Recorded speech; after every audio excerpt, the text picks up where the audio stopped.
Moro!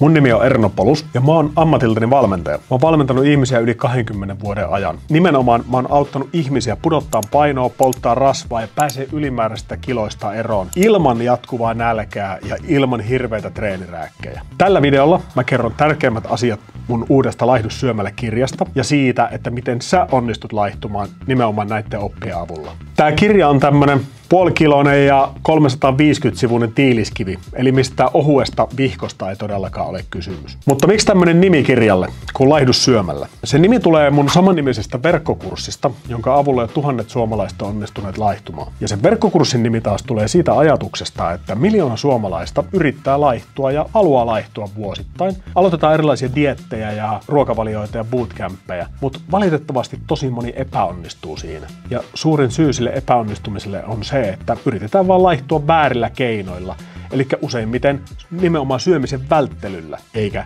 syömällä. Jos sä yrität laihtua syömisen välttelyllä, niin se on vähän sama kuin sä yrittäisit parantaa sun kuntoa juoksemalla kaikki lenkit hengitystä pidättämällä.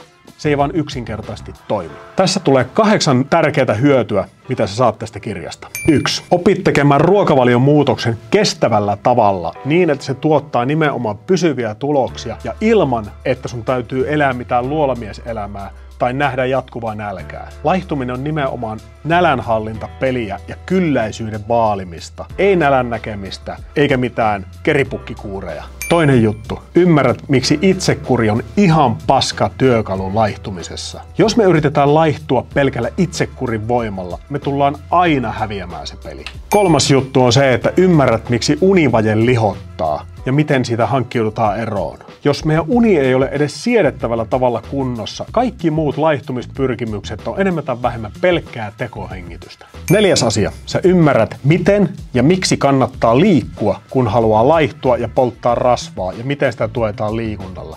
Sä opit, että kalorien jahtaaminen jossain lenkkipolulla ei todellakaan ole oikea tapa liikkua silloin, kun halutaan laihtua. 5. juttu, mitä sä ymmärrät, on se, että sun ei tarvi tai kannata palkata valmentajaa motivoimaan sua. Se motivaatio lähtee sinusta. Valmentajalla on täysin muut tehtävät.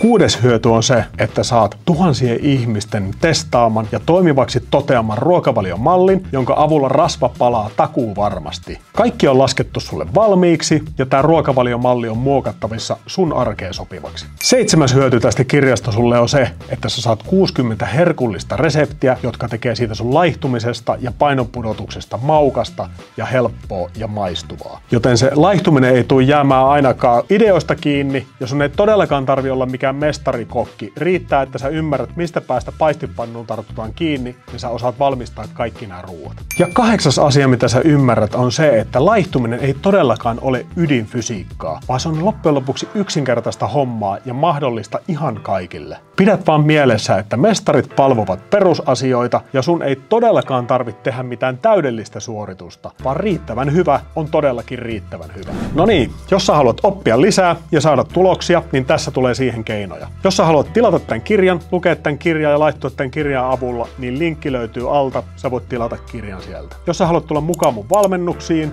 niin niihinkin löytyy linkit tuossa alla olevasta kentästä. Jos sä haluat kuunnella tämän kirjan äänikirjana, sekin on mahdollista. Mä oon lukenut tämän kirjan tekstiosuuden äänikirjaksi, se on ilmaiseksi saatavilla, ilman mitään maksuja, ilman mitään taka-ajatuksia, ja siihenkin löytyy linkki tuosta alhaalta. Mun nimi oli Erno Polus, kiitos sun ajasta ja nähdään huipulla.